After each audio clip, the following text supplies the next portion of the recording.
الحمد لله الذي لم يزل ولا يزال حيا قيوما سميعا بشيرا ونذيرا فإن خير الحديث كتاب الله وخير الهدي هدي محمد صلى الله عليه وسلم أما بعد فقد قال الله تعالى في كلامه المجيد وفرقانه الحميد أعوذ بالله من الشيطان الرجيم بسم الله الرحمن الرحيم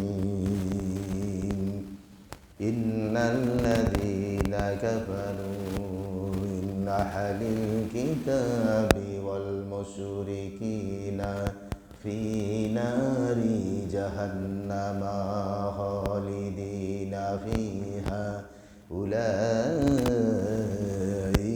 هم شر البرية إن الذين آمنوا وعملوا الصالحات أولئك هم خير البرية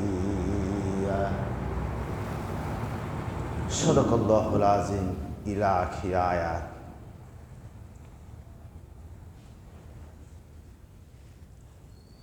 ये जो शहादत गाहे ये जो शहादत गाहे उल्फत में कदम रखना लोग समझते हैं आशा हो मुसलमान होना।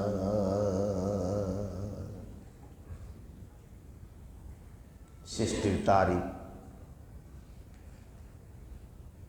তুমি যখন তোমার কাজ শুরু করো তখন স্রষ্টার প্রশংসা করে কাজ শুরু করো, মানে বলো বিসমিল্লাহ। কথার ফাঁকে বলো তুমি আলহামদুলিল্লাহ, লা ইলাহা ইল্লাল্লাহ, সুবহানাল্লাহি ওয়া বিহামদিহি সুবহানাল্লাহিল আযীম। সৃষ্টির প্রশংসার মধ্য দিয়ে বান্দার জীবনের বিপদগুলি কেটে যায়, বান্দা সুস্থ থাকে, বান্দা রিজিক পায়। আমরা একটু আল্লাহর প্রশংসা করি, সবাই বলুন সুবহানাল্লাহ আলহামদুলিল্লাহ লা ইলাহা ইল্লাল্লাহ সুবহানাল্লাহ আলহামদুলিল্লাহ লা ইলাহা ইল্লাল্লাহ। সম্মানিত মুসল্লিয়ান ইকরাম, আমরা কথার শুরুতেই সেই মহান গরিয়ান আল্লাহ পাক রব্বুল ইজ্জত আল্লাহ সুবহানাহু ওয়া তাআলা, যিনি হচ্ছেন আসমানের মালিক, জামিনের মালিক, যিনি সৃষ্টিকারী স্রষ্টা, যিনি আমাদের পালনে আলা রব, তামাম জাহানের পালনে আলা রব, যিনি আমাদের গোটা বিশ্ব ব্যবস্থাকে মানবের কল্যাণের জন্য নিয়োজিত রেখেছেন, ওই মহান রবের দরবারে শুকরিয়া আদা করছি, বলি আলহামদুলিল্লাহ। অতঃপর লক্ষ্য করি দরুদ এবং তাসলিমাত সেই মহামানবের প্রতি, যিনি হচ্ছেন আখিরিজ জামানার পয়গাম্বার, রাহমাতুল লিল আলামিন, ওয়া সিরাজাম মুনীরা, আনা নাজিরুম আনা বাসিরুম শাহিদাম ওয়া মুবাশশিরাম ওয়া নাযীরা।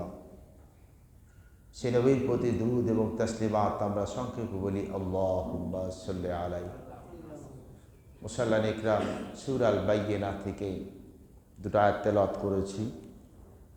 ইনশাআল্লাহ এই আয়াতকে কেন্দ্র করেই আজকের খুতবার প্রাসঙ্গিক কথা বলে ইতি টানা হবে। আমা তাওফিকি ইল্লা বিল্লাহ, আলাইহি তাওয়াক্কালতু ওয়া ইলাইহি উনীব।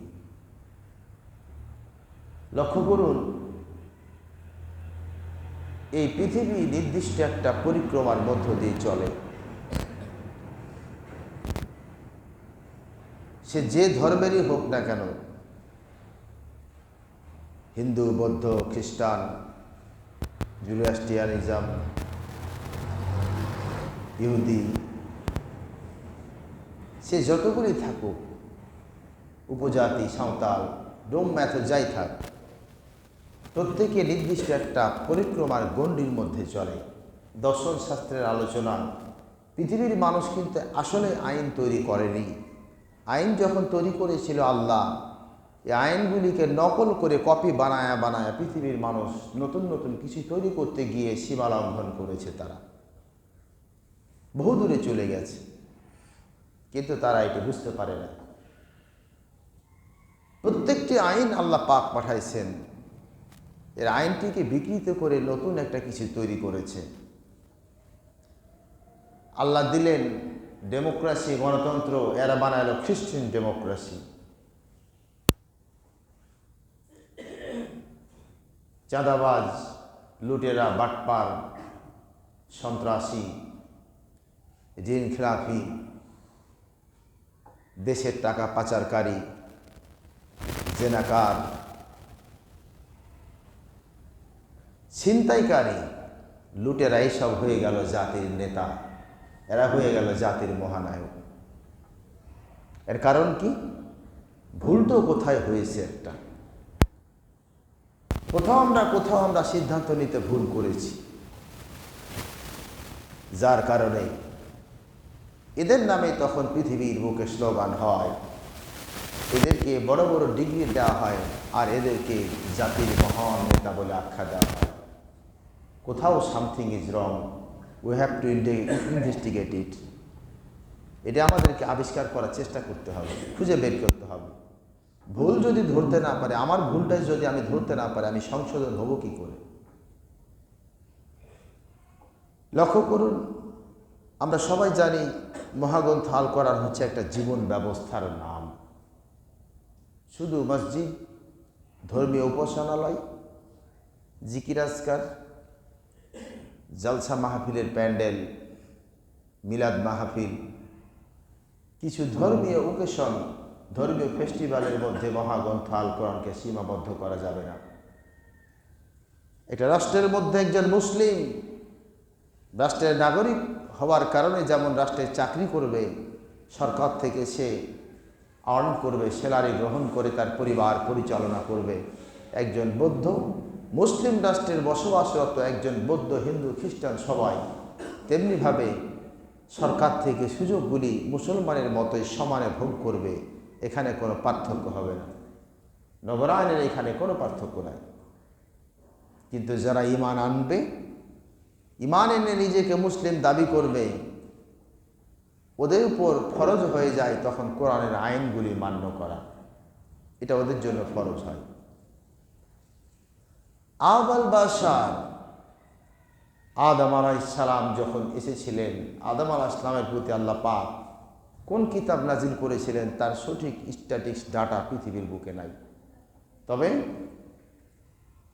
এক্সেপশনাল কোনো কিতাব না আসলেও আদম আলাইহিস সালামের কাছে জিবরাইল যখন 10 বার এসেছিলেন, 10টা সহিফা, 10টা আইন নাজিল করেছিলেন।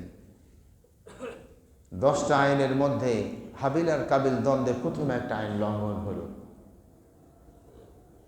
এরপরে আরেকটা আইন নাজিল হলো। এইভাবে আদম আলাইহিস সালাম থেকে লক্ষ বছর কেটে গেল, পৃথিবীর বুকে কিতাবগুলি এসেছে, আইনগুলিকে সময়ের আবর্তনে রহিত করা হয়েছে, কাটছাট করা হয়েছে, নতুন আইনকে ডিপ্লয়েড করা হয়েছে। এমনি করে করে আখিরি জামানার পায়গাম্বার পর্যন্ত এসে মহাগ্রন্থ আল কোরআনকে এস্টাবলিশ করা হয়েছে, লা তাবদীলা লিকালিমাতিল্লাহ। এখানে এসে মহাগ্রন্থ আল কোরআনের আর কোনো পরিবর্তন কিছু সম্ভব নাই, কেউ চেষ্টা করলেও পারবে না। বহুত চেষ্টা করেছে জীবনে মানুষ, কিন্তু এটিকে বিকৃত করতে পারে নাই। এই যে এরা বলে কোরআন 90 পারা, মোল্লারা বোঝে না, তা আমরা বলি 30 পারার বাদ দিয়ে একটা আয়াত শোনাও দেখি, ছোট্ট একটা আয়াত। আজ পর্যন্ত একটা আয়াতও শোনাতে পারে নাই। তো বলতেছে এই 60 পারা আছে জেহেমের ভিতরে, এটা বাতেলি। এটা মারেফাতি একটা ব্যাপার, জেহেনের মধ্যে এটি আছে। তো সেটা কি, কয়টা বলা যাবে না। অথচ মহাগ্রন্থ আল কোরআনকে আল্লাহ প্রকাশ্য স্পষ্ট বিল বাইয়িনা ফাতুহুম মুবিন, এটা স্পষ্ট করে দিয়েছে। এটি যা আছে মানুষের সামনে খুলে খুলে বর্ণনা করো। নিশ্চয় আল্লাহ পাক তার বাণী প্রচার করতে লজ্জাবোধ করেন না। লক্ষ্য করুন, পৃথিবীর বুকে আল্লাহ পাকের যে নির্দেশনা, যে নির্দেশ, এটা দুইটি ভাগে বিভক্ত। একটা হচ্ছে প্রাকৃতিক ইসলাম, মানুষ জিন বাদ দিয়া পৃথিবীর যে অন্যান্য সৃষ্টিগুলি রয়েছে এই আইনটি তাদের উপর ডিপ্লয়েড হয়, এটা হচ্ছে প্রাকৃতিক ইসলাম। যেমন সূর্য পূর্ব দিকে উদিত হচ্ছে, পশ্চিম দিকে অস্তমিত হচ্ছে, শীতকালে সূর্য দক্ষিণ পশ্চিমে হেলে পড়তেছে, গ্রীষ্মকালে মাথার উপর, বর্ষাকালে একটু উত্তর দিকে ঢলে পড়ে।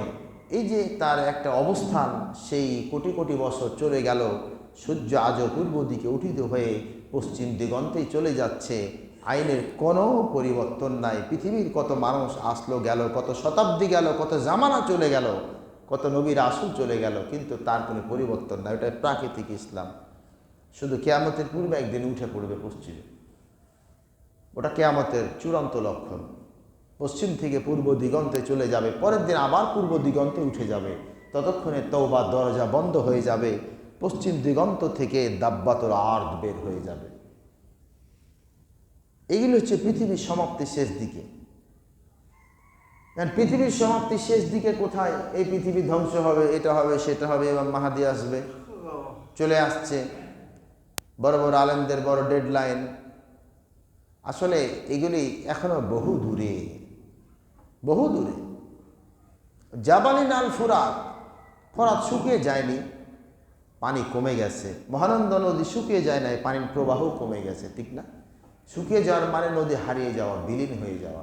অনেক নদী, যেমন বাংলাদেশে শত শত নদী আর নাই, জাস্ট বর্ষায় ক্যানালের মতো পানি থাকে, অন্য সময় গিয়ে দেখবেন গ্রীষ্মকালে কোনো পানি নেই, ধান চাষ হচ্ছে। এগুলি বাড়াবাড়ি, অতীন্দ্র বাড়াবাড়ি কথা। তো ইসলাম একটা প্রাকৃতিক ইসলাম। চন্দ্র শুধু রাতেই দৃশ্যমান হয়, তারাগুলি রাতেই দৃশ্যমান হয়। একটা গাছ রোপণ করতেছেন, বীজ অঙ্কুর ফেটে গাছটি বড় হয়ে উঠতেছে, উঠতেছে, বাড়তেছে, একসময় ফুল ফলে ভরে যাচ্ছে, কিন্তু বাড়তে বাড়তে বাড়েই না, একটা পর্যায়ে গিয়ে আর বাড়ে না, তখন ঝিমিয়ে পড়ে। এরপরে একটা সময় ওই গাছটিও এক সময় মারা যায়। এগুলি হচ্ছে প্রাকৃতিক ইসলাম। এগুলি কোনো পরিবর্তন হবে না, এমনি আছে অমনি থাকবে। কিন্তু মানুষের প্রতি যে ডিপ্লয়েড করা হয়েছে ইসলাম, এটি সদা পরিবর্তনশীল ছিল। তো এখন কি? এখন মূল অবকাঠামোর পরিবর্তন হবে না, সাপ্লিমেন্টারি অবজেক্টারি কিছু বিষয়গুলি ফতুয়ার আলোকে সময়ের আবর্তনে পরিবর্তন হতে পারে, কিন্তু ফান্ডামেন্টালি যা মূল বিষয়টা পরিবর্তন হওয়া আদৌ সম্ভব নয়। তার কারণ এটি হচ্ছে রেস্ট্রিক্টেড, এটিকে পরিবর্তন করা যাবে না। সুবহানাল্লাহি ওয়া বিহামদিহি সুবহানাল্লাহিল আযীম। সূরা আল বাইয়িনার মধ্যে আল্লাহ পাক বিভিন্ন বিষয় অবতারণা করেছেন। বিশেষ করে সূরা আল বাইয়িনার মধ্যে ভাগ করে দিয়েছে দুটি দলকে আল্লাহ পাক। মানব সমাজে বসবাসরত মানব গোষ্ঠীকে দুটি ভাগে ভাগ করে দিয়েছেন। একটা হচ্ছে ঈমানদার মুমিন, যারা রাসূলের অনুসারী এবং জান্নাতের দিকে চলে যাবে। আরেকটি হচ্ছে কাফের বেঈমান, এরা রাসূলের আদর্শ বাদ দিয়া দুনিয়ার নেতাদের আদর্শ গ্রহণ করেছে এবং শয়তানের পায়রবি করেছে, ইসলামের বিরুদ্ধে বিদ্রোহের অবস্থান নিয়েছে, ইসলামকে তোয়াক্কা করে নাই। কিছুটা সময় ব্যক্তিগত জীবনে দেখবেন তারা ইসলামকে মানে, কিন্তু কিছুটা জায়গায়, চূড়ান্ত জায়গায় গিয়ে তারা ইসলাম মানে না। আজকে যে মসজিদে এসেছেন আপনারা, এই মসজিদের মধ্যে আমরা নামাজ পড়ব, খুতবা দেব, সুন্নাত পড়ব, সবই তো আল্লাহ রাসূলের কায়দায়, নাকি নবী রাসূলের কায়দায় বাইরে করবেন? তো এটা করলেন কেন? যে আপনি ইসলাম মানেন তাই এটা করতেছেন। এখন বাইরে গিয়ে যদি না করেন, বাইরে গিয়ে তখন এটার আল্লাহর সেই রাসূলের দেখানো নির্দেশটার মানবেন না, হলো না, দুই রকম হয়ে গেল। এই জন্য আল্লাহ পাক বলতেছেন আফাতুমিনুনা বিবাযিল কিতাব ওয়া তাকফুরুনা বিবায, কিতাবের কিছু অংশ মানবা আর কিছু অংশ মানবা না। তোমাদের জন্য শাস্তি অপেক্ষা করে আছে, দুই রকম শাস্তি, ফিদ দুনিয়া ওয়াল আখিরা, আযাবান শাদীদান ফিদ দুনিয়া ওয়াল আখিরা। দুনিয়ার মুখে, এটি সূরা আল ইমরানে আল্লাহ পাক বলতেছেন যে দুনিয়ার বুকে তোমাদের একটা লাঞ্ছনা থাকবে। কি কি থাকতে পারে? আপনার প্রতি নির্যাতন বাড়বে, অপশক্তির আক্রমণ বাড়বে, আপনাকে পরাধীন করে দেওয়া হবে, আর পরকালীন জীবনে আযাবের নার জাহান্নামে জ্বালানো হবে। এগুলি ফয়সালা আল্লাহ ভাগ করতেছেন। আর আমাদের অবস্থানটা কি? তো প্রাকৃতিক ইসলাম এবং মানবীয় ইসলাম, মানবের ইসলামটা এই জন্য সদা পরিবর্তনশীল ছিল, যার কারণে মানুষের কল্যাণ সাধন হয়। এই পৃথিবীর বুকে ফাইন্যান্সিয়াল সিস্টেম যখন ছিল না, তখন পৃথিবীর বুকে অর্থনৈতিক আইনটা ছিল একরকম। তারপরে যখন ফাইন্যান্সিয়াল প্রোগ্রামগুলি পৃথিবীর বুকে মাথা চাড়া দিল, সভ্যতার বিকাশ ঘটল, এখানে প্রোগ্রামগুলি আল্লাহ কিছু রেস্ট্রিক্টেড বিধান দিয়ে দিলেন, সুদকে হারাম করে দিলেন, ঘুষকে হারাম করে দিলেন, এবং এগুলির জন্য সামাজিক অবকাঠামো, এই কারণে আল্লাহ পাক কঠোর শাস্তির ব্যবস্থা করে দিলেন। ইন্নাল্লাযীনা কাফারু মিন আহলিল কিতাবি ওয়াল মুশরিকিনা ফি নারি জাহান্নামা খালিদিনা ফিহা উলাইকা হুম শাররুল বারিয়া। আল্লাহ রাব্বুল আলামিন সূরা আল বাইয়িনার মধ্যে বলে দিলেন 6 নম্বর ভার্সে, ইন্নাল্লাযীনা কাফারু, নিশ্চয় যারা কুফরি করলো, হঠকারিতা করলো। কুফরি করার মানে শুধু অবিশ্বাস করা এটাই না। কুফরি করার অনেক, কুফর শব্দটি আরবিয়াক ল্যাঙ্গুয়েজ, এর অনেক অর্থ আছে। একটা হচ্ছে অস্বীকার করলো, আর একটা হচ্ছে হঠকারিতা করলো। হঠকারিতা কি? আমি জানি যে এখানে আল্লাহর আইনটা এমনই হবে, নির্দেশটা এমনই হবে, অথচ আমি এখানে একটা বিশৃঙ্খলা সৃষ্টি করে এটিকে পন্ডুল করে দিচ্ছি, এর নাম হচ্ছে হঠকারিতা করা। আর কাফেরেরা সব সময় হঠকারিতা করেছে। এই জন্য জাহান্নামে যখন ফয়সালা হবে, আল্লাহ পাক কিয়ামতের দিন যখন নোটিশ জারি করবেন, তখন বলবেন ওয়াকালা করিনুহু হাযা মা লাদাইয়া আলকিয়া ফি জাহান্নামা কুল্লা কাফারিন আনিদ, সূরা কাফ। যে এই সব কাফেরদের মধ্যে যারা হঠকারী ছিল, হঠকারীগুলিকে ধরো, সামনের চুলার গোছা ধরে আর পাও দুখানা শক্ত করে ছেঁকাতে একেবারে মায়ের জাহান্নামে ফিকে দাও, জাহান্নামে আশ্রয় ফেলো। এরা হঠকারী। সমাজে দেখবেন আমাদের মুসলমানের মধ্যে আমরাও কিছু লোক আছে হঠকারী টাইপের। এটা ভালো জিনিসকে নিয়ে বিভিন্ন ধরনের ছলে বলে যুক্তি তর্ক প্রোগ্রাম দিয়ে একটা হঠকারী একটা ভাব সৃষ্টি করে, দেখবেন ভণ্ডুল হয়ে গেল, আছে না? এগুলো আমাদের জীবনে বাস্তব উদাহরণ। হঠকারী এগুলির ব্যাপারে কঠোর অবস্থান নেওয়া হবে। এটা একটা হচ্ছে অর্থ। বিদ্রোহ নীতি অবলম্বন করা। কাফের যারা সরাসরি, যারা মুসলমানদের বাইরে, এরা সরাসরি ইসলামের বিরুদ্ধে যুগে যুগে কালে কালে এরা বিদ্রোহ করেছে। আল্লাহ পাক তাই বলে দিলেন, যারা কাফের হলো, যারা হঠকারিতা করলো, বিদ্রোহ করলো, আল্লাহ পাক আয়াতের তাফসীর করতেছেন, আম হাসিবতুম আন তাদখুলুল জান্নাতা ওয়ালাম্মা ইয়াতিকুম মাসালুল লাযীনা খালাউ মিন ক্বাবলিকুম। আল্লাহ পাক এই আয়াতের তাফসীর আবার করতেছেন, আরাআইতা মান ইত্তাখাযা ইলাহাহু হাওয়াহু আফা আনতা তাকুনু আলাইহি ওয়াকিলা। আল্লাহ পাক বলেন, ও নবী, তুমি কি তাদের লক্ষ্য করোনি? তুমি কি তাদের প্রতি দৃষ্টিপাত করো নাই যারা তোমার কথা বাদ দিল, আল্লাহর কথা বাদ দিয়ে নিজের মনের অনুসরণ করলো, নিজের মন মানি করলো, আর নিজের মন যা চায় তাই করলো, ইসলামের কথা কোরআনের কথা এরা তোয়াক্কা করে নাই আল্লাহ, আর তারা নিজের মন মানি করার কারণে ও নবী এমন যখন আচরণ তারা তৈরি করলো, এদের দায়িত্ব আপনি নবী আপনার কাছে নাই। শুধু এখান থেকে শেষ নয়, আবার আল্লাহ পাক বক্তব্য দিচ্ছেন, আম তাহসাবু আন্না আকসারহুম ইয়াসমাউনা আও ইয়াকিলুন। আপনি কি মনে করেন ওরা আপনার কথা শ্রবণ করবে, আপনার কথা শুনতে পারে, আপনার কথা ওরা বুঝবে? আসলে ওরা শুনতেও চায় নাই, ওরা বুঝতেও চায় না, ওরা হঠকারিতার মধ্যে নিমজ্জিত হয়ে থাকবে।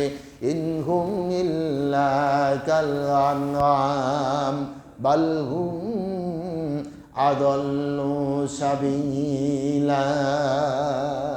ইনহুম ইল্লা কাল আনআম বাল হুম আদাল্লু সাবিলা। আনআম মানে জন্তু, জীবজন্তু, জীবজন্তু। এখন যদি ছাগল, এটা তো প্রাণী, তো জন্তু কাকে বলে কোন তো? জন্তু বলতে যা প্রাণী জগৎকে মূলত জন্তু বলা হয়, জীব জানোয়ার, জীব জন্তু। এখন আমরা মূলত মানুষ আশরাফুল মাখলুকাত, আমরা এই জন্য আমরা যদি বলি তুই একটা জানোয়ার, তুই একটা জন্তু, আমরা রেগে যাই। তো জানোয়ার কি, শব্দগুলি কি? ওটা তো প্রাণী, কিন্তু এর নিষ্ঠুরতার কারণে ওকে আমরা জানোয়ার আখ্যা দিয়েছি। জন্তু বলি কেন? হয়তো বন জঙ্গলে বসবাস করে, পথ কুকুর, এগুলিকে আমরা তখন জন্তু, এই যে আমরা ব্যাখ্যাগুলি এভাবে দিয়ে থাকি। আল্লাহ পাক বলছেন ইনহুম ইল্লা কাল আনআম, এরা চতুষ্পদ জন্তুর চাইতেও খারাপ। এখানে আবার আল্লাহ পাক বলছেন চতুষ্পদ জন্তু কেন? কিছু কিছু প্রাণীও আমরা গৃহপালিত প্রাণী, যেমন আমরা ছাগল পালি, গরু পালি, মহিষ পালি, হাঁস মুরগি এগুলি পালি, এগুলি হচ্ছে চতুষ্পদ জন্তু। কুত্তা অনেক সময় বাড়িতে, বিভিন্ন বাড়িতে কুত্তাও পালা হয়, ও চতুষ্পদ জন্তুর মধ্যে পড়ে যায়, ঠিক না? ডোমেস্টিক অ্যানিম্যাল, রাইট হ্যান্ড এসে ডোমেস্টিক অ্যানিম্যাল, যারা পড়াশোনা করেছেন একসময় এগুলো ছিল। তা আল্লাহ পাক বলতেছেন ইনহুম ইল্লা কাল আনআম, এরা চতুষ্পদ জন্তু চাইতো খারাপ। একটা চতুষ্পদ জন্তুর প্রতি লক্ষ্য করুন। আপনার বাড়ির মুরগি আছে না? মুরগিগুলি ডিম ফুটায়, ডিম ফোটার পরে কক কক করে চিল্লায় না? একটা ডিম দিয়েছে 10 টাকা, তো আর চিল্লানিতে বা এলাকা মাথায় রাখে, এবার কি বাহাদুরি করে দিচ্ছে। আসলে ব্যাপারটা সে বুঝাচ্ছে, মালিক তুমি আমাকে পালো, আমি তোমার খাই, আমি আজকে ডিম দিয়েছি একটা, দেখে নাও ডিমটা ঠিক আছে কিনা। সুবহানাল্লাহ বলবেন না? ওইটা বুঝাতে চাই। এরপরে যখন বাচ্চা হয়, বাচ্চাগুলি নিয়ে বের হয়, মাঝে মাঝে আসে, কিছু খাবার দাবার খায়, আবার বের হয়, পোকামাকড় এটা সেটা। দেশি মুরগি তো অনেক মজা, অনেক স্বাদ। দেশি মুরগি তো এখন পাওয়া যায় না ঠিক মতো, দাম অনেক বেশি। দেশি মুরগি খাওয়া ভালো।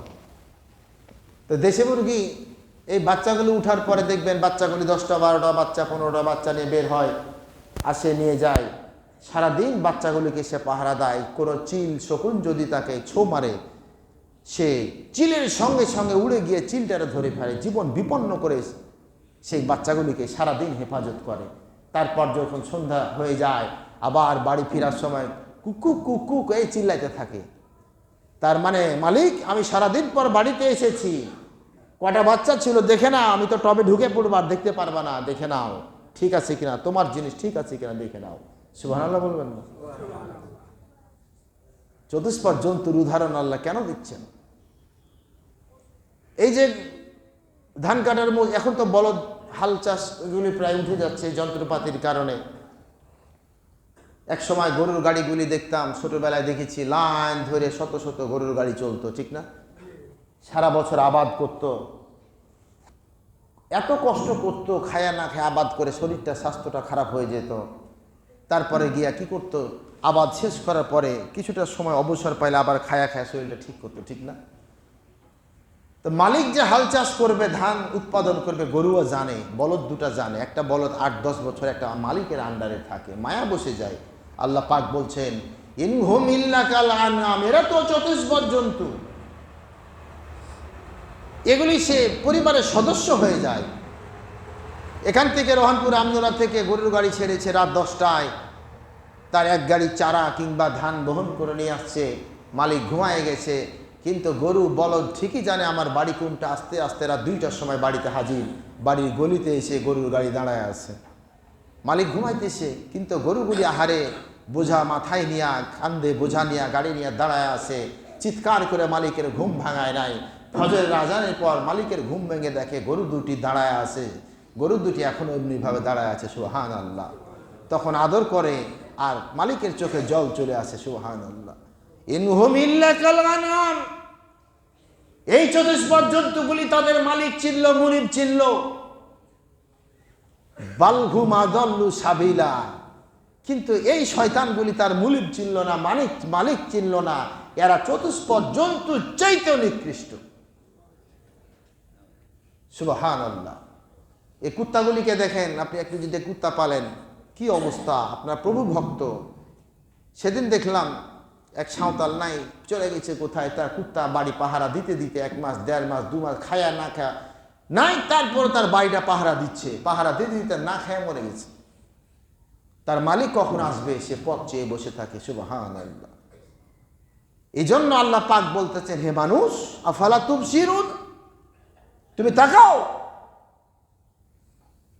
তুমি ইনহুম ইল্লা কাল আনআম বাল হুম আদাল্লু সাবিলা, তুমি যদি এগুলির ব্যত্যয় ঘটাও তুমি চতুষ্পদ জন্তুগুলি চাইতেও নিকৃষ্ট হয়ে যাবা। কুত্তা বিড়ালের চাইতেও আমরা নিকৃষ্ট হয়ে যাই। কোনো এগুলি নিয়ে কোনো বাস বিচার কিছু, ওর দামই নাই। আপনি যতই বড় সমাজের ভিআইপি পার্সন হন না কেন, কোনো দাম নাই। এই যে নির্বাচন আসতেছে না, এখন নির্বাচনের সময় দেখবেন একটা জিনিস বিষয়, আপনি বলুন তো, এই যে গরু কখন বেশি বিক্রি হয় কোন তো? কুরবানি ঈদের সবচেয়ে বেশি গরু বিক্রি হয়, ঠিক না? কুরবানির সময় গরু যত পারে, আমাদের দেশে তো গরিব মানুষ যারা, আরও তো গরু সবাই কুরবানি দিতে পারে না। ইন্ডিয়ায় যান, ওখানে আবার খাসি কুরবানি দিতে পারে না। তার কারণে একটা খাসির দাম 20,000, 25,000, 30,000, আমাদের বাংলাদেশের সমানেই দাম। ওখানে তো গরুর দাম কম। সবচাইতে বড় কুরবানির গরুটার দাম 10,000 টাকা মাত্র। তখন গরিব মানুষগুলি যায়, দেখে খাসি কেনার তো সামর্থ্য হতেছে না, তো নেই, একটা 5-7 হাজার টাকায় 3 মণ ওজনের মাংস হবে, 5-7 হাজার টাকায় পাওয়া যায়। ওই গরু কুরবানি দেয়, লক্ষ লক্ষ গরু কুরবানি দেয়। ভারতের 30 কোটি মুসলমান, কম করে না হলেও 5 লক্ষ গরু কুরবানি দেওয়া হয়, সুবহানাল্লাহ। সবচাইতে কুরবানিতে গরু বিক্রি হয়। আবার দেখবেন এই যে খাসি আছে না, খাসির যেটা পাঁঠা, বোকা পাঁঠা, এই পাঁঠা কখন বেশি বিক্রি হয় জানেন? এই পূজার সময়, তাই না? বিশেষ করে হিন্দুদের কালী পূজা না, এই সময় সবচেয়ে বেশি পাঁঠা বিক্রি হয়। তখন এক একটা বড় বড় পাঁঠার দাম 2 লাখ, 2.5 লাখ, 3 লাখ। কেন? এই বড় বড় পাঁঠা ভোগ দিবে দেবীর সামনে, দেবী তুষ্ট হয়ে তাদেরকে আশীর্বাদ করবে, তাদেরকে হেফাজত করবে। আবার নির্বাচন আসলে আমাদের মুসলমানদের দেশে দেখবেন সবচেয়ে বেশি বিক্রি হয় কি কন্ত? কি? টুপি। সবচেয়ে বেশি বিক্রি হয় এই হচ্ছে যারা অমানুষ মুনাফিক। নির্বাচন আসলে অমানুষ মুনাফিকদের বেচা বিক্রি বেড়ে যায়, তখন দল চেঞ্জ হয়। কি বিরক্ত হচ্ছেন? ইনহুম ইল্লা কাল আনআম, সূরা নাম খুলুন, এর ব্যাখ্যা পড়ুন, তাফসীর পড়ুন। নির্বাচন আসলে দেখলেন মুনাফিকদের বেচা বিক্রি বেড়ে যায়। শয়তান, যেগুলি শয়তান অমানুষ, এদের বেচা বিক্রি বেড়ে যায়। একবার এ দলে যায়, একবার এ দলে যায়, একবার জোট করে, একবার জোট থেকে ভাঙে, একবার ওর কাছে টাকা খায়, ওর কাছে টাকা খায়, কোন দিকে যাবে টের পায় না। হায় হায়, আল্লাহ রাব্বুল আলামিন বলেন, ইন্নাল্লাযীনা আমানু ওয়া আমিলুস সালিহাত উলাইকা হুম খায়রুল বারিয়া। নিশ্চয় যারা ঈমান এনেছে এবং নেক আমল করেছে, আমলে সালেহ যারা করে, ঈমান আনলো এবং আমলে সালেহ করলো, আল্লাহ রাব্বুল আলামিন বলেন উলাইকা হুম শাররুল খায়রুল বারিয়া, এই মানুষগুলি হচ্ছে সৃষ্টির জীবের মধ্যে সবচাইতে উত্তম জাতি। ঈমানের অববাহিকায় মুক্ত থাকার নাম হচ্ছে, এর নাম হচ্ছে ঈমান। আমার ঈমান আমি বিক্রি করতে পারি না। চিট চাপ্পর কি অবস্থা! সেদিন আমি একটা পড়লাম, একটা প্রচ্ছদ পড়লাম পত্রিকায় যে বাংলাদেশের সিঙ্গাপুর থেকে একটা রিপোর্ট দেয় বাংলাদেশের মুসলমানদের, সিঙ্গাপুরে তো বাংলাদেশে অনেক মুসলমান আছে তাই না, যারা লেবার বা বিভিন্ন পোস্টে যারা আছে, অনেকে পড়াশোনা করতে যায়। তো ওখানে সিঙ্গাপুরে তো উন্নত, পৃথিবীর কিন্তু একটা উন্নত রাষ্ট্রের মধ্যে সিঙ্গাপুর একটা ছোট্ট একটা দ্বীপ, কিন্তু অর্থনৈতিক প্রবৃদ্ধি এবং যান্ত্রিক সভ্যতা অনেক উন্নত। তো ওখানে কি বিভিন্ন পয়েন্টে পয়েন্টে জুতা পালিশ করা, যে জুতা পালিশ করা মেশিন আছে, জুতা জোড়া ঢুকাই দিবেন, তারপরে জুতা পালিশ হয়ে বের হয়ে চলে আসবে। আপনাকে কয়েক সেন্ট দিতে হবে টাকা, ওখানে টাকা ঢুকাই দেবেন, চলে যাবেন। বিভিন্ন কোম্পানিগুলি এগুলো বিভিন্ন পয়েন্টে পয়েন্টে জুতা পালিশ করা মেশিন নিয়োগ দিয়ে রাখছে, মেশিনগুলি ডিপ্লয়েড করছে। এখন সারা মাস শেষে দেখে ওরা বক্স খুলে দেখে যে 20,000 জোড়া জুতা কিংবা 30,000 জোড়া জুতা পালিশ হয়েছে, কিন্তু টাকা পড়েছে 10,000 জোড়ার। কেন 20,000 জোড়া জুতা পালিশ টাকা পড়লো 10,000? তার মানে কিছু মানুষ ফাঁকিবাজি করেছে। এটা কারা করলো? এবার লাগাইছে সিসি ক্যামেরা। এইবার সিসি ক্যামেরা লাগার পরে দেখতেছে জুতা ঢুকায় পালিশ করে চলে যায়, টাকা দেয় না। এরা সব বাঙালি, সব বাংলাদেশি। অথরিটি চিন্তা করতেছে যে এই অবস্থা এদেরকে যদি দেশ থেকে বহিষ্কার করি তো লেবার তো পাবো না, লেবার তো দরকার, লেবার কই পাবো? তো বাতিল বহিষ্কার করা যাবে না। সুতরাং নতুন একটা ফর্মুলা তারা বের করলো, কি জুতা জোড়া ঢুকাবে, এবার পালিশ হয়ে একটা বের হবে, আর তারপরে টাকা দিবে, তারপর আরেকটা বের হবে। টাকা দিবে না, বের হবে না। মুশকিল ব্যাপারে পড়ে গেল। এখন বাঙালিরা বুদ্ধি বুঝেন না, বাঙালি তো এই বুদ্ধি। তো এটা করার পর এখন কি করা যায়? বাঙালি তখন বুদ্ধি বার করতেছে, বেটা তুমি চলো ডালে ডালে, আমি চলি পাতায় পাতায়, দাঁড়া মজা দেখাইতেছি। এবার বাঙালি কি করতেছে, এই মেশিনে একটা জুতা দেয়, একটা বের হয়ে যায়, ওই মেশিনে আরেকটা জুতা দেয়, ওই মেশিনে আরেকটা জুতা দেয়। চিন্তা করেছেন মানুষের মন মানসিকতার অবস্থাটা কি হয়েছে? কারণ কি? আল্লাহ রাব্বুল আলামিন তাই বলেন, ইত্তাকুল্লাহ, তুমি যে ফাঁকিবাজ করতেছো, তুমি বসতেছে, কেউ দেখে নাই, কেউ বুঝলো না, কেউ ধরলো না, একটা জুতা দিলে একটা মেশিনে, আটটা জুতা একটা মেশিনে দিলা। কিন্তু আল্লাহ কয় তুমি ইত্তাকুল্লাহ, আমি আল্লাহ আমারে ভয় করো। ওটা ইহুদির টাকা, খ্রিস্টানের টাকা, মুসলমানের টাকা, এটা আমি দেখবো না। তুমি তোমার প্রাপ্য দিয়েছো কিনা সেটি ধরো। ইন্নাহু কানা হুবান কাবীরা। আর সূরা নিসার মধ্যে আল্লাহ পাক বলতেছেন, ইন্নাল্লাহা কানা আলাইকুম রাকিবা। তুমি যা করতেছো সব কিছুর পর্যবেক্ষণ আল্লাহ পাক করতেছেন, ঠিক না? সব কিছুর পর্যবেক্ষণ আল্লাহ পাক করতেছেন। তোমার আস্থা, তোমার ভরসা অটুট থাকতে হবে। মাল্লাহুল মাওলা ফালাহুল কুল, সূরা আল বাইনা তাফসিরে। এরপরে আল্লাহ পাক বলছেন, তোমার ঈমান যখন শক্ত হবে, তুমি যখন বদ্ধমূল হবে, সর্ব অবস্থায় তুমি যখন আল্লাহকে ভয় করবে, তোমার থেকে পাপগুলি দূর হতে আরম্ভ করবে, আর পৃথিবীর কল্যাণ তোমার জন্য নিয়োজিত হয়ে যাবে। তুমি একটা ঘটনা লক্ষ্য করো, আল্লাহ পাক বলতেছেন, মাল্লাহুল মাওলা ফালাহুল কুল। হযরত আলী কাররামাল্লাহু ওয়াজহাহু, তিনি যখন খলিফাতুল মুসলিমিন, হযরত আলী রাদিয়াল্লাহু তাআলা আনহু সিরিয়া চলে যাচ্ছেন, সিফফিনের পথ ধরে সিরিয়া অভিযানে বের হয়েছেন।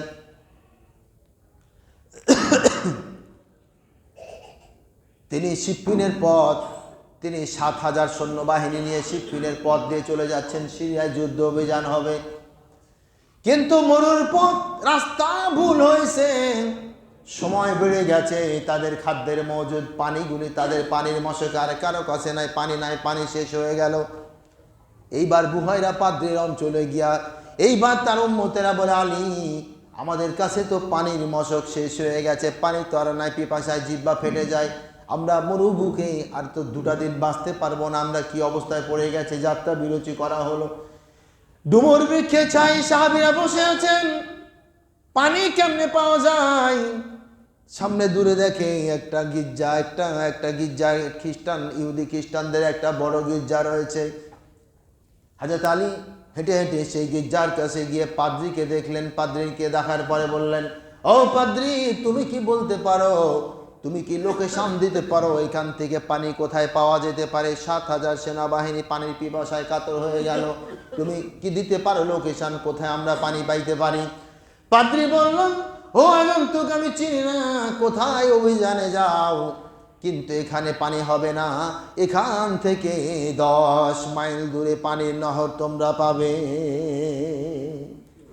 10 মাইল দূরে এই উষ্টের পিঠে ঘোড়া পৃষ্ঠে আরোহণ করে 10 মাইল তো অনেক দূর, উট তার ওইভাবে দৌড়াবে না, তাই না? পানির পিপাসায় কাতর হয়ে গেছে। হযরত আলী আসমানের দিকে তাকালেন, তিনি 2 রাকাত নামাজ পড়লেন। এরপর আসমানের দিকে তাকায় হযরত আলী হাত উত্তোলন করে বললেন, রব্বুল আলামিন, ব্যবস্থা তুমি করে দাও। এখানে হাদিসের মধ্যে একটা শিক্ষা এসেছে, আমি যখন বিপদে পড়ে গেছি, দুনিয়ার কোনো মানুষ নয়, আমি আল্লাহর কাছে হাত উঠায় বলতেছি, আল্লাহ তুমি আমার ব্যবস্থা করে দাও, বিপদে পড়েছি, সৈন্যবাহিনী নিয়ে বিপদে পড়ে গেছি। হঠাৎ ইলাম হয়ে গেল, হযরত আলী হাত উঁচু করে বললেন, সাহাবীদের প্রতি নির্দেশ করলেন, তোমরা ওই সামনের জায়গাটা খোঁড়া আরম্ভ করো, গর্ত ডিগিং করো, খুঁড়ো। সাহাবীরা গর্ত খোঁড়া আরম্ভ করলো। এইবার পাদ্রী বলে, আলীর মাথা বুঝি খারাপ হয়ে গেছে। কিছু কিছু সাহাবী তো বলে, কি ব্যাপার, এখানে মরু খুঁড়তে কেন, বলে কেমনে পানি পাওয়া যায়। কিন্তু কিছুটা খোঁড়ার পরে কিছুটা গভীরে গিয়ে একটা প্রকাণ্ড পাথর বের হয়ে গেল। এত প্রকাণ্ড পাথর নড়া যায় না। হযরত আলীকে জানানো হলো, এখানে তো পানির নহর নাই, কূপ খনন করা যাবে না, এখানে তো প্রকাণ্ড একটা পাথর রয়েছে। হযরত আলী রাদিয়াল্লাহু তাআলা আনহু এবার কাছে আসলেন, এইবার আল্লাহু আকবার বলে পাথরটাকে চেড়ে ধরে পাথর ওখান থেকে সরায় দিলেন, আর সঙ্গে সঙ্গে পানির ঝর্ণা প্রবাহিত হয়ে গেল। সঙ্গে সঙ্গে পানির ঝর্ণা প্রবাহিত হতে আরম্ভ করলো। মরুর বুকে, মরুর সূর্যের উত্তাপে এক ফোঁটা বৃষ্টি পানির যে কি দাম, জীবনে যদি কখনো কেউ এমন পড়েছেন তাহলে বুঝবেন সের কি দাম। আমার একবার খেয়াল আছে, গত বছর সম্ভবত এটা প্রোগ্রামে গিয়েছিলাম, দিয়ার মসজিদ ভিত্তিক একটা প্রোগ্রাম। তা আমি তো যাই না, সে ওই পদ্মা পার হয়ে কি যেন চর নারায়ণপুর না কি বলে না যান, তা আমি তো যাই না। কয় বিকাল 3টে একটা নৌকা ছাড়বে। তা আমি বলি, তো বাইক তো নিয়ে যাবে না? কয় না, বাইক নিয়ে যাওয়া যাবে না। এখান থেকে আমরা অটোতে গিয়ে ওখানে নৌকা 3:30টায় নৌকা ছাড়বে। তা আমি তো এটা জানতাম না। আর এই তখন মোটামুটি গরমের দিন, বৈশাখ মাস, কি সূর্যের তাপ পড়তেছে, বাধ্য হয়ে একটা ছাতা কিনলাম। 400 টাকা দিয়ে ছাতা কিনলাম, আমরা 3-4 জন ছিলাম। নৌকা ছাড়লো, 2 ঘন্টা পদ্মা পার হতে সময় লাগালো। ওখান থেকে ওইখানে যাবো, আধা ঘন্টা হাঁটা লাগবে।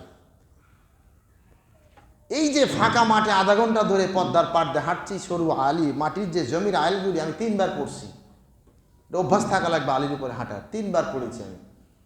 তারপরে প্রোগ্রামটা শেষ করে এখন তো আমি চলে যাব। কয় এখন তো যাইতে পারবে না, নৌকা নাই, টাইম শেষ হয়ে গেছে, 4টার পরে আর কোনো নৌকা থাকে না। সুবহানাল্লাহ। ওই সব অঞ্চলের মানুষ কি কষ্টটা করতেছে কন্ত। পদ্মা ওখানে ঢাকা যারা যায়, সেই তাদেরকে সকালে বের হয়ে যেতে হয়, পদ্মা পার হয়ে চাঁপানবাবগঞ্জে এসে গাড়ি ধরে তারপর ঢাকা যায়। কিন্তু ওখানে যে একটা ব্রিজ তৈরি হবে পদ্মায়, সেটা তো অপশন নাই। তার কারণ চরনারায়ণপুর হয়তো 2 বছর পর থাকবে না, পদ্মায় বিলীন হয়ে যাবে। এগুলি চলাফেরা করলে বিভিন্ন জায়গায় মানুষের যে অবকাঠামোর যে সমস্যা, এগুলি বোঝা যায়। এগুলি রাষ্ট্রের নেতাদের এগুলি দেখতে হবে, এগুলির উন্নয়ন করা লাগবে। এগুলি নিয়ে এত মাথা ব্যথা নাই, চোর চান্ডাল এগুলি তো দেশটা ভরে গেছে, এগুলি মানুষের নখদর করে নিয়ে আসতে হবে। প্রত্যন্ত অঞ্চলগুলিকে, গ্রামীণ অবকাঠামোগুলিকে শহরের সঙ্গে যুক্ত করে ডেভেলপ করতে হবে, অন্যথায় রাষ্ট্রের আপনি মহাকল্যাণ সাধন করতে পারবেন না। পরের দিন আবার বের হয়েছি, দুপুরবেলা বের হইলাম। এখন দুপুরে খাবার দাবার খেয়ে বের হলাম, আধা ঘন্টা ধরে হেঁটে এসে কয় নৌকা আজকে 3টা যাবে না, 4টার পর যাবে। কেন? 40 জন যাত্রী ছাড়া নৌকা ছাড়বে না। এই যে সূর্যের তাপ, ফাঁকা কোনো গাছপালা কিচ্ছু নাই, তারপর ওখানে একটা ছোট্ট একটা কুঁড়ে ঘর। আমি হুজুর মানুষ দেখে আবার আমাকে একটু বসার সুযোগ দিল। কয় হুজুর মানুষ, একটু বসতে দে, সম্মান করলো। পিপাসা, ব্যাগেও পানি নাই, এই তো পিপাসা লাগছে, পানি পাবো কয় পদ্মার পানি খাইতে হবে। পানি ঘোলা পানি, ঘোলা পানি। এই দুপুরে দেখতেছি বালি ভাসতেছে, ঢক ঢক করে খাইলাম, কি মজা, কি স্বাদ। তাই মনে মনে ভাবলাম, সুবহানাল্লাহ, মরুর বুকে 1 ফোঁটা পানির কত দাম। এই জন্য আমরা যারা পানির অপচয় করতেছি, এই যে পৌরসভা নগরায়ণের পানিগুলি ট্যাপ ছেড়ে দিয়েছি, ট্যাপ পানি পড়তে আসে, এটা করবেন না, বন্ধ করে দিন। কাজ শেষ করে বন্ধ করে দিন পানিটা, পানির অপচয় করবেন না। তার কারণ ভূপৃষ্ঠের উপরিভাগে যে পানিগুলি সঞ্চিত রেখেছেন আল্লাহ, এটা তো আমাদের নাতিশীতোষ্ণ অঞ্চল। এই যে নদীর পানি যদি শুকিয়ে যায়, পানির লেয়ার কত সেন্টিমিটার নিচে যাবে, এগুলি তো বিশ্লেষণ করা লাগবে, তাই না? হযরতে আলী পাথর সরার পর পানি ঝর্ণা প্রবাহিত হলো, ৭,০০০ সৈন্যবাহিনী পানি পান করলো। এইবার সে পাদ্রীর কাছে এসে বলল, ও আগন্তুক, তুমি বলো এই পানি তুমি কেমনে, এই পানির খবর কিভাবে বুঝলা যে এখানে পানি নহর থাকতে পারে? তার কারণ আজ থেকে কয়েক হাজার বছর চলে গেছে। হযরতে মূসা কালিমুল্লাহর উপরে যে তাওরাত নাজিল হয়েছে, আর ঈসা আলাইহিস সালামের উপরে যে ইনজিল নাজিল হয়েছে, এই তাওরাত ইনজিল কিতাবে এই নহরের কথা লেখা আছে। আর আমরা সে অপেক্ষা করেছি, প্রজন্মের পর প্রজন্ম অপেক্ষা করেছি, যখন এটাকে উন্মুক্ত করবে। এবং তাওরাত কিতাবে উল্লেখ রয়েছে শেষ জামানার কোনো পয়গম্বর, কোনো নবী কিংবা তার কোনো উম্মতেরা এটাকে উন্মোচন করে ফেলবে। আপনার পরিচয় কি বলুন? হযরত আলী বললেন, মক্কায় জন্ম, মদিনা থেকে এসেছি, আমি হচ্ছি সাম্রাজ্যের খলিফা হযরত আলী রাদিয়াল্লাহু তাআলা আনহু, আর আল্লাহ নবীর একজন সাহাবী। পাদ্রী বসে গেলেন, বললেন, আলী রে, আমি বুঝতে পেরেছি এই জামানার পয়গম্বর, এটা তার প্রমাণ, তিনি জামানার পয়গম্বর এসে গেছেন। আর দেরি নয়, আপনি আমাকে মুসলমান বানায় নেন। হযরতে আলীর কাছে সেই কালেমা পড়ে মুসলমান হয়ে যুদ্ধে যখন অংশগ্রহণ করলো, যুদ্ধে গিয়ে শহীদ হয়ে গেল। হযরতে আলী রাদিয়াল্লাহু তাআলা আনহু তাকে নিজ হাতে দাফন করার পরে হাত তোলা দোয়া করেছেন। শামাহিদুন নবুয়ত গ্রন্থের 184 পৃষ্ঠায় এই ঘটনার উল্লেখ আছে। দাফনের পরে হযরত আলী হাত তুলে দোয়া করেছেন তার জন্য। প্রিয় ভাইরা, সময় শেষ হয়ে গেছে, কথা বলার অনেক কিছু থাকে, আসলে সব কিছু বলা হয় না। যেটুকুন শুনলাম, যেটুকুন বলার চেষ্টা করলাম, আল্লাহ পাক আমাদেরকে বুঝার ক্ষমতা দান করুন। আমিন। ওয়া আখির দাওয়ানা আলহামদুলিল্লাহি রাব্বিল আলামিন। ইন্নাল্লাহা ইয়া'মুরু বিল আদলি ওয়াল ইহসান ওয়া ইতা'i যিল কুরবা ওয়া ইয়ানহা আনিল ফাহশাই ওয়াল মুনকার ওয়াল বাগয়